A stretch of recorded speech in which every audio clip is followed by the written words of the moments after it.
Amados hermanos, hoy día quiero ver algo muy especial, el gozo delante de los ángeles. Nosotros muchas veces hemos leído cosas en la palabra de nuestro Señor Jesucristo, en la Biblia, que las leímos, las entendimos, entre comillas, pero no nos detuvimos lo necesario para poder comprender lo que verdaderamente estaba diciendo el Señor. Y hoy día, hermanos amados, los quiero llevar a un texto que probablemente ustedes han leído muchas veces. Y miren lo que nos va a decir en estos versículos que vamos a leer. Va a hablar de dos parábolas. Y es interesante ponerle mucha atención. Quiero invitarles que abran sus Biblias en Lucas capítulo 15. Lucas capítulo 15. Y miren, vayan ahí, vamos a leer, como ustedes ven ahí, del versículo 1 al 10. El Señor nos va a revelar algo que nos va a sorprender y que probablemente la mayoría no hayan profundizado lo suficiente. Leamos el texto primeramente. Se acercaban a Jesús todos los publicanos y pecadores para oírle, y los fariseos y los escribas murmuraban, diciendo: Este a los pecadores recibe y con ellos come. Entonces él les refirió esta parábola, diciendo: ¿Qué hombre de vosotros, teniendo 100 ovejas, si pierde una de ellas, no deja las 99 en el desierto y va tras la que se perdió hasta encontrarla? Y cuando la encuentra, la pone sobre sus hombros gozoso, y al llegar a casa reúne a sus amigos y vecinos, diciéndoles: Gozaos conmigo, porque he encontrado mi oveja que se había perdido. Os digo que así habrá más gozo en el cielo por un pecador que se arrepiente que por 99 justos que no necesitan de arrepentimiento. ¿O qué mujer que tiene 10 dracmas, si pierde una dracma, no enciende la lámpara y barre la casa y busca con diligencia hasta encontrarla? Y cuando la encuentra, reúne a sus amigas y vecinas, diciendo: Gozaos conmigo, porque he encontrado la dracma que había perdido. Así os digo que hay gozo delante de los ángeles de Dios por un pecador que se arrepiente. Les invito, amados hermanos, que oremos. Bendito Señor, bendito Señor. Queremos poner mucha atención en esta mañana, agradecidos de lo más profundo de nuestro corazón por el privilegio que tenemos de poder escucharte tan libremente, poder abrir las escrituras en cualquier parte y leerlas y recibir de ti la verdad que tú nos viniste a revelar. Hoy día queremos poner atención a estas parábolas que preceden a la parábola del hijo pródigo. Y queremos poner atención a eso que tú dijiste ahí, el énfasis que tú le pusiste ahí. Por favor, Señor, te pedimos que tu Espíritu sea hablando a nuestro corazón para que tu nombre sea glorificado. Agradecemos esto en tu santo nombre. Amén. ¿Qué nos está enseñando nuestro Señor Jesucristo en estas dos parábolas? Como digo, son las parábolas que preceden a la extensa parábola del Hijo Pródigo. Nos va a hablar en las tres, en el fondo, en estas dos que acabamos de leer, más la tercera, nos va a hablar del gozo, ¿no es cierto? En una persona perdió una oveja, la encontró, se gozó. La otra, una mujer perdió una moneda, la encontró, se gozó. El hijo pródigo, el padre pierde a su hijo y se gozó cuando volvió. Un gozo muy especial. Al final de ambas parábolas, de las primeras dos que leímos del versículo 1 en adelante, el Señor declara algo muy especial. Si tomo solamente el final de cada una de las parábolas, dice lo siguiente. Escuchemos.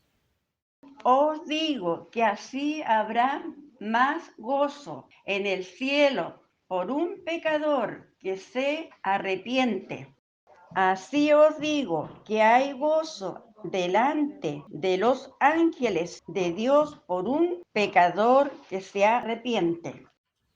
Habrá más gozo en el cielo por un pecador que se arrepiente. Hay gozo delante de los ángeles de Dios por un pecador que se arrepiente. ¿Qué llama la atención de estas afirmaciones? Que habrá gozo. Habrá gozo, y si se fijaron especialmente al final del versículo 10, que dice ahí, así os digo, que hay gozo delante de los ángeles. Habrá gozo, pero ¿dónde dice? Delante de los ángeles de Dios. ¿Y quién es el que está sentado delante de todos los ángeles? Dios. Entonces, Dios Padre, Dios Hijo y Dios Espíritu Santo, nuestro Dios Trino, está sentado delante de los ángeles.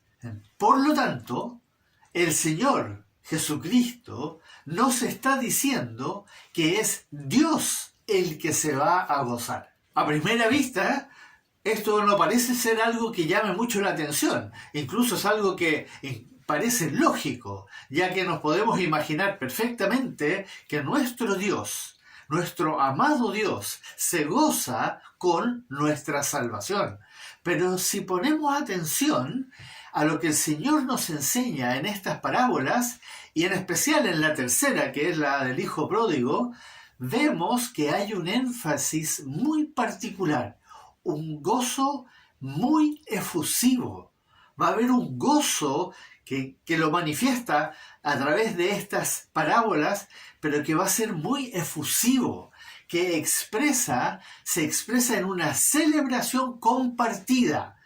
El hombre que encontró la oveja compartió, llamó a sus amigos y hizo una celebración. La mujer que encontró la moneda hizo lo mismo. Llamó a todas sus amigas y les contó y celebró con ellas. El padre, cuando recupera a su hijo, ¿qué hace? Hace una fiesta tremenda. Celebra.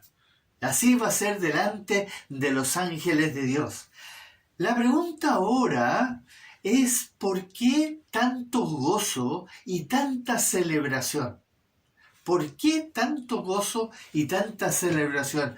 Para poder entender esto, este extraordinario gozo que hay en los cielos cada vez que un pecador se arrepiente, necesitamos entender bien lo que tuvo que suceder para que ese pecador se arrepintiese. Y eso es lo que muchas veces nosotros no hacemos. Entonces leemos estas parábolas y nos gozamos de lo que nos relata el Señor en ellas, pero ¿por qué hay tanto gozo? ¿Por qué significa tanto para Dios que un pecador se arrepienta?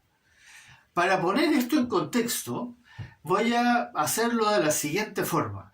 Lo vamos a comparar con la creación. Cuando Dios llevó a cabo la creación, que se describe en lujo y detalle en Génesis capítulo 1 y 2, Él tuvo que, en otras palabras, usar toda su sabiduría y todo su poder, ¿cierto? Eso fue un despliegue de todo el poder de Dios, de toda su sabiduría para crear todo lo que hoy día existe.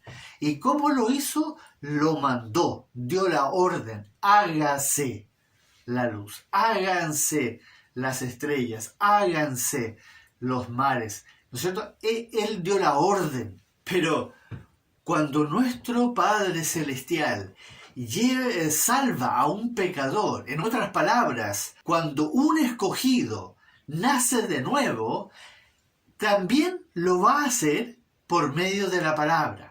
Y mírenlo como lo explica tan claramente en estos dos versículos.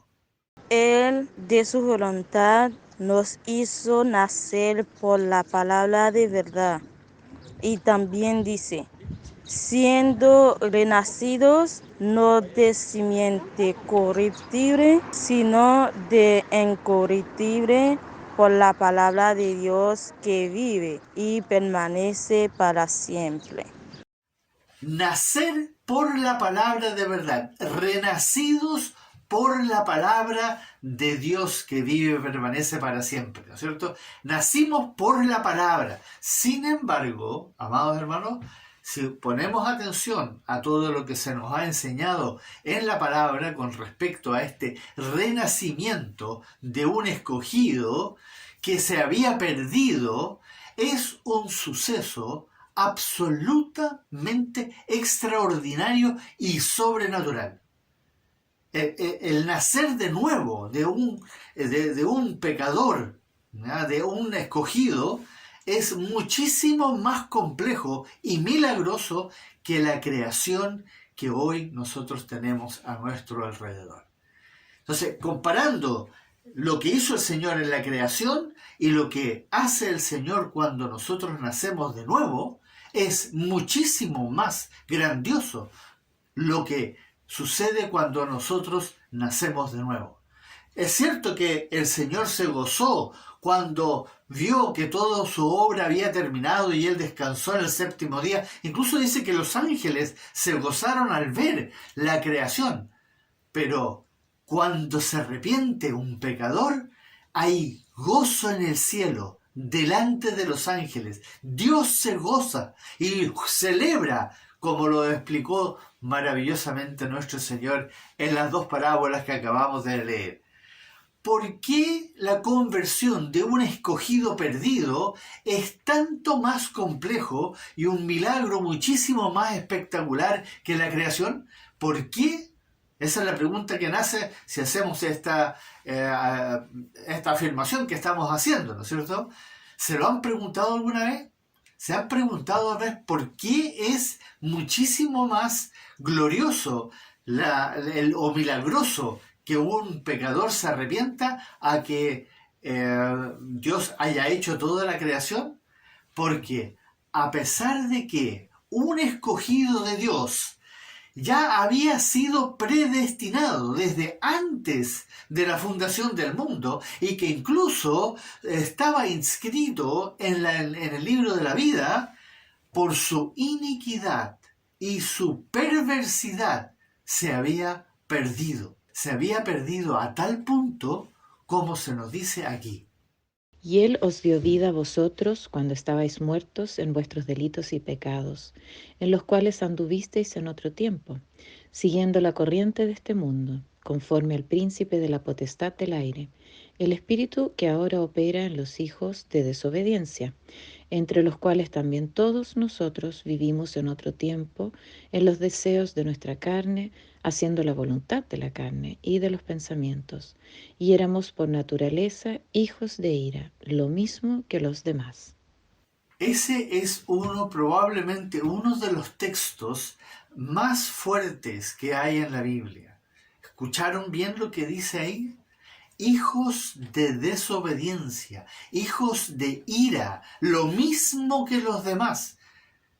Por eso, a pesar de que nosotros habíamos sido predestinados, escogidos desde antes de la fundación del mundo, nosotros cuando pecamos, cuando desobedecimos a Dios, nos convertimos justamente en esto: hijos de desobediencia, hijos de ira, enemigos de Dios. ¿Y qué dice ahí? ¿Cómo comienza ahí en el versículo 1?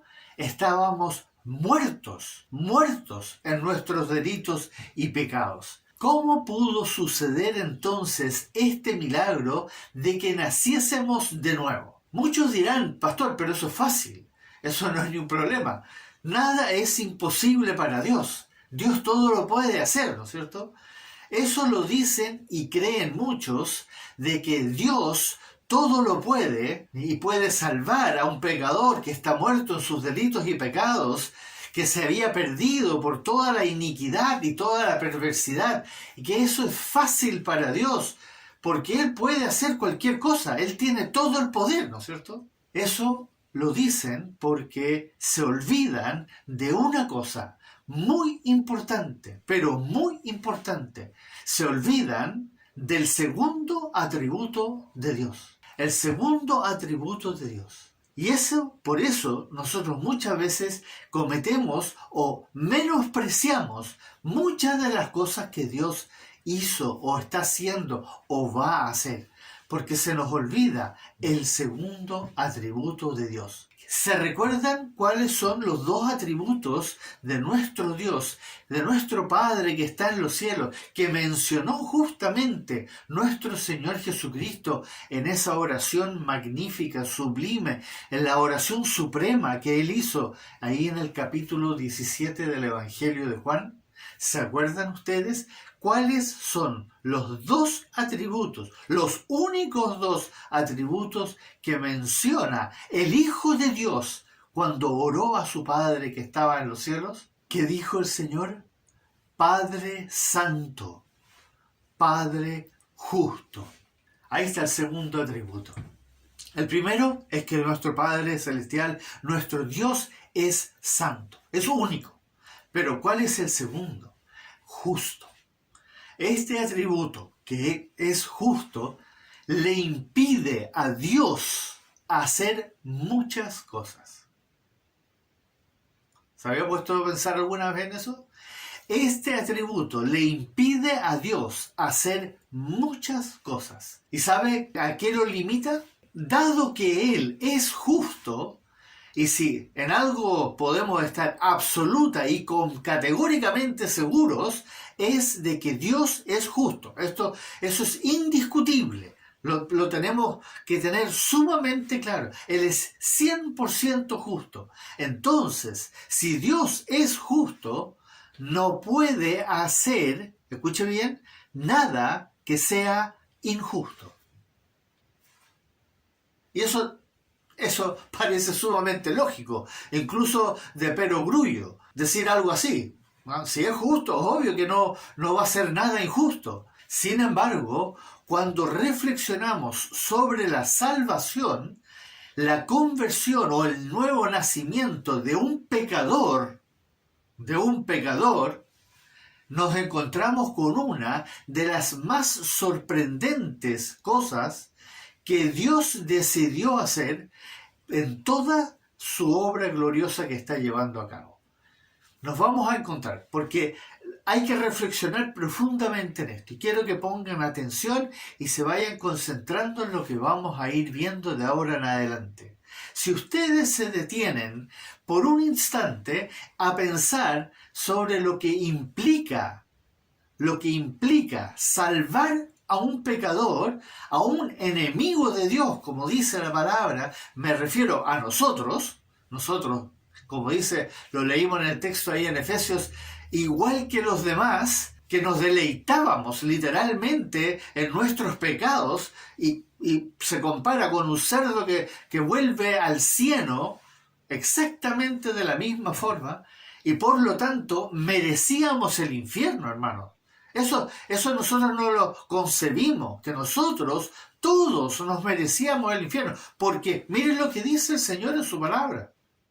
Pero por tu dureza y por tu corazón no arrepentido, atesoras para ti mismo ira para el día de la ira y de la revelación del justo juicio de Dios, guardados para el fuego en el día del juicio y de la perdición de los hombres impíos. Atesorábamos ira para el día de la ira, que es el juicio final, cuando van a ser arrojados al infierno, ¿no es cierto? Nosotros también. Y por eso está escrito, sin titubeos, ahí en Romanos 3:23, porque no hay diferencia, por cuanto todos pecaron y están destituidos de la gloria de Dios. Todos. Y eso es importante. Nosotros somos parte de ese todos. Todos pecaron. Desde Adán en adelante, todos pecaron. Y todos, dice ahí, están destituidos, fuera de la gloria de Dios. Merecen el infierno. Todos por igual. No hay excepción de personas. Y si estábamos destituidos de la gloria de Dios, entonces estábamos destinados al infierno, como todos los demás, porque Dios no hace acepción de personas. Pero, ¿qué es lo que declaró nuestro Señor Jesucristo ahí en Romanos capítulo 3? A continuación de esa afirmación que dice que todos estábamos destituidos de la gloria de Dios. ¿Qué dice a continuación? Ahí en Romanos 3:24. siendo justificados gratuitamente por su gracia. A pesar de que estábamos todos destituidos de la gloria de Dios, nosotros fuimos justificados gratuitamente por su gracia. Esto, amados hermanos, que hayamos sido justificados por su gracia, es técnicamente la injusticia más grande que se menciona en la Biblia. ¿Se ha puesto a pensar alguna vez en eso?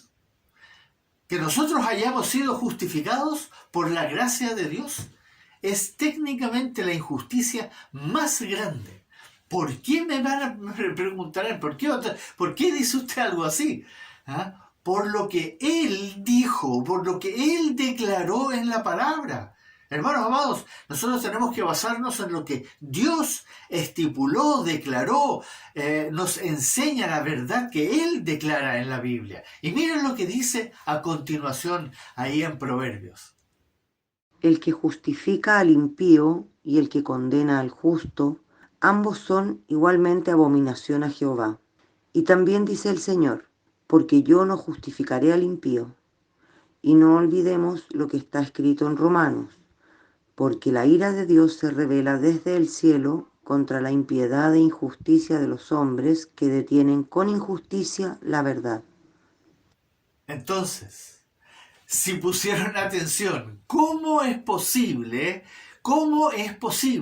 que un Dios justo, que, como dice ahí en Proverbios, abomina a todo aquel que justifica a un impío? Que justifica a un impío. Él dice ahí claramente que abomina. Como un Dios que declara enfáticamente, no justificaré al impío. Y más encima dice que su ira se revela desde el cielo contra todo aquel que hace iniquidad e impiedad. Entonces, ¿cómo puede ese Dios justo de la Biblia, como dice ahí, hacer exactamente lo que Él mismo dice que no hará jamás, o que Él abomina si otro lo hace? ¿Cómo es posible? ¿Se dan cuenta de que antes habíamos leído en Romanos 3:24 de que Él justifica al impío? Pero aquí dice que Él abomina al que justifica al impío. La razón, amados hermanos, es por el acto más sublime que haya visto la creación, tanto de los que están en los cielos, de los que estamos aquí en la tierra y de los que están debajo de la tierra. La cruz. Por la cruz. Es ahí donde fue consumado. ¿Y se recuerdan esas palabras que dijo el Señor antes de expirar? Consumado es. Ahí fue donde nuestro Dios llevó a cabo la obra más sublime que la creación alguna vez pudo experimentar. En la cruz, Dios, por medio de su Hijo unigénito, hizo posible la justificación del impío pecador. Nuestra justificación. Ahí lo hizo posible. A pesar de que habíamos sido escogidos antes de la fundación del mundo, cuando Él mismo, en forma de Hijo, descendió de lo alto para pagar por nuestros pecados y transgresiones, para, como dijo el Juan el Bautista, para quitar el pecado del mundo. Amados hermanos, fue por ese acto sublime que Dios tuvo el derecho único de perdonar a un pecador. Él se pudo adjudicar ese derecho. Solo Dios puede perdonar pecados, porque Él mismo pagó por ellos. Y esto, hermanos, es lo que muchas veces nosotros no lo ponemos en perspectiva y por lo tanto no nos maravillamos lo suficiente en nuestra adoración. Pero para que Él sea aún más justo todavía, Dios decidió que la salvación solo fuese posible si había arrepentimiento. No solo tuvo que pagar por nuestros pecados, tuvo que ir a la cruz, llevó a su Hijo, lo entregó, lo dio para que nosotros lo matásemos en la cruz por nuestros pecados, sino que además, Él, para que esto fuera 100% justo, teníamos que arrepentirnos. Y esto es algo que nosotros no lo dimensionamos completamente. Pero, ¿qué tenía que suceder para que nosotros nos pudiésemos arrepentir? Porque no es tan simple el verdadero arrepentimiento. Ese arrepentimiento del mundo que todos los días lo dicen, yo me arrepiento de esto, me arrepiento de lo otro, es un arrepentimiento superficial. Pero el verdadero arrepentimiento, que significa que yo hago ese giro en 180 grados y ahora dejo de hacer lo que hacía antes para no tratar de no volverlo a hacer, ese arrepentimiento solo puede proceder de Dios. Entonces, ¿cómo puede un cristiano, digamos, un pecador, un escogido que haya sido escogido antes de la fundación del mundo, pero que es un pecador que merece el infierno, cómo puede llegar ese pecador a arrepentirse? Como lo dice muy exactamente ahí en 2 de Corintios, teníamos que ser contristados, entristecidos. Escuchen este texto. Ahora me gozo, no porque hayáis sido contristados, sino porque fuisteis contristados para arrepentimiento, porque habéis sido contristados según Dios, porque la tristeza que es según Dios produce arrepentimiento para salvación. Pero ¿cómo iba a ser posible que nos entristeciésemos? ¿Cómo iba a ser posible y así llegar a arrepentirnos para salvación, como nos dice el Señor en su palabra ahí? ¿Cómo iba a ser posible? Teníamos que llegar a escuchar el Evangelio. Miren ahora cómo se va formando esta cadena. Para ser salvos teníamos que arrepentirnos. Para poder arrepentirnos teníamos que ser entristecidos para arrepentimiento de salvación. Pero para poder ser entristecidos para arrepentimiento de salvación teníamos que escuchar el Evangelio. La verdad, teníamos en otras palabras que ser redarguidos por el Espíritu Santo. Pero eso parece como que, bastaba con darse cuenta de que uno es pecador para arrepentirse, entristecerse y arrepentirse. No, hermanos amados, eso es tan difícil y por eso cuando uno predica el Evangelio, la gente tal vez le gusta algo de lo que uno dijo, pero no hay una reacción en ellos. No hay verdaderamente una reacción. Y por eso esto de predicar el Evangelio es algo sumamente complejo y si no lo hace el poder de Dios, el pecador jamás va a ser capaz de escucharlo. ¿Por qué? Porque como dice la palabra ahí en Efesios, que lo acabamos de leer tanto en el versículo 1 como en el 5, nosotros estábamos muertos en nuestros delitos y pecados. ¿Pusieron atención a eso? Muertos. Y un muerto, amados hermanos, un muerto no escucha, un muerto no siente, un muerto no le importa nada. ¿Por qué? Porque está muerto. Un muerto no puede reaccionar ante nada. ¿Por qué? Porque está muerto. Entonces, ¿cómo llegamos a escuchar la voz de nuestro buen pastor? Nosotros éramos ovejas perdidas. Él salió a buscar a sus ovejas. Pero ¿cómo las salió a buscar? ¿Con ángeles? ¿Con apariciones? ¿Se nos apareció en sueños? No. Por medio de otros seres humanos que predicaron el Evangelio. Como dice claramente en Romanos capítulo 10, versículo 17, así que la fe es por el oír y el oír de la palabra de Cristo. La fe viene solamente por el oír. No es una obra milagrosa que hace el Señor. Pero este oír es el gran problema. Un escogido de Dios solo podía ser salvado por Dios por medio de la palabra, como lo leímos, por medio del Evangelio. Fuimos nacidos de nuevo, renacidos por la palabra de Dios, ¿no es cierto? Esto tampoco asombra mucho a los cristianos, porque no han pensado en lo complejo y casi imposible que es que una oveja perdida logre escuchar la voz del buen pastor.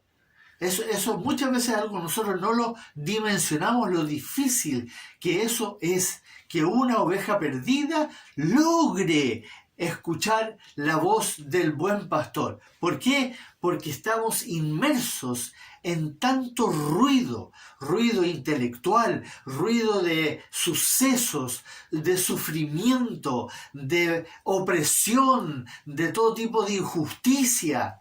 Desde los tiempos de Abraham en adelante, ha sido siempre así, hermanos amados. El ser humano ha estado inmerso y sumergido en el pecado propio, pero también en el pecado de los demás. Por eso nadie puede decir que es injusto lo que hace Dios con sus escogidos. Muchas veces la gente dice, ellos son escogidos, pero entonces van a ser salvados. No, hermanos amados, esto es muy complejo. Dios no se atribuyó algo que Él no merecía.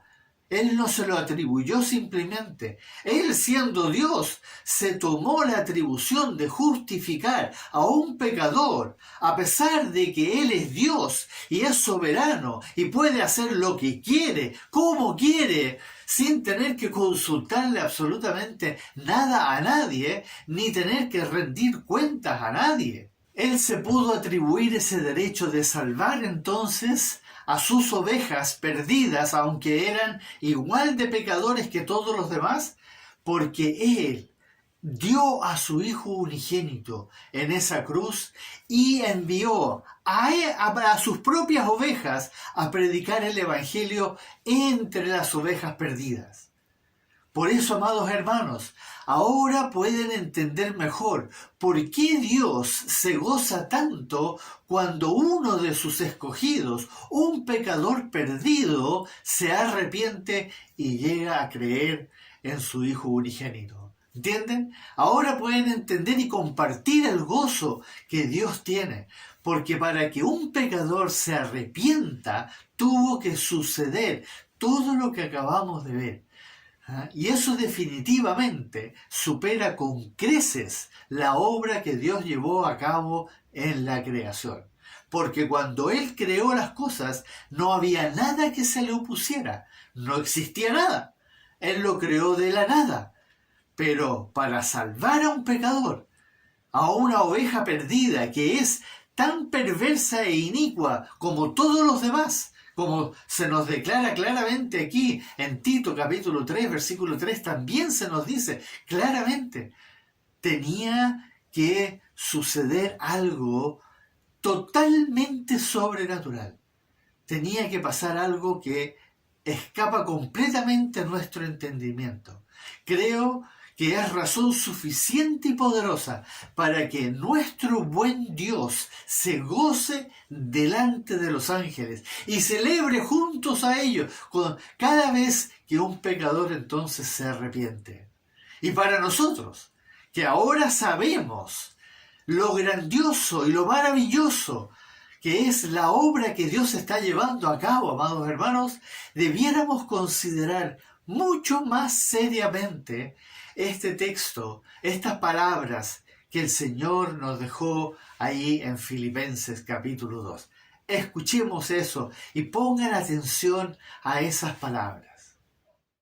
Haya pues en vosotros este sentir que hubo también en Cristo Jesús, el cual, siendo en forma de Dios, no estimó el ser igual a Dios como cosa a que aferrarse, sino que se despojó a sí mismo, tomando forma de siervo, hecho semejante a los hombres, y estando en la condición de hombre, se humilló a sí mismo, haciéndose obediente hasta la muerte y muerte de cruz. Por eso el mandamiento, haya pues en vosotros este sentir que hubo también en Cristo Jesús. Eso que Él decidió hacer. ¿Y qué decidió hacer ahí? ¿Qué se nos dice? Él se negó a sí mismo. ¿Y cuál es el mandamiento? Niégate a ti mismo. Él renunció a todo. Todo su poder, toda su sabiduría, todo. ¿Ah? Renunciemos a todo lo que poseemos. Él presentó su cuerpo en sacrificio vivo, santo, agradable a su Padre que estaba en los cielos. Hermanos amados, todos esos mandamientos se nos dicen en la palabra de nuestro Señor Jesucristo. Él, todo su caminar, sus 3 años y medio de ministerio fueron agradables a Dios. En obediencia, como dice ahí, se hizo semejante a los hombres y estando en la condición de hombre, se humilló a sí mismo, haciéndose obediente hasta la muerte. Seamos obedientes, amados hermanos, para que andemos como es digno del Señor. Él se merece que nosotros hagamos esto, lo mismo que Él hizo.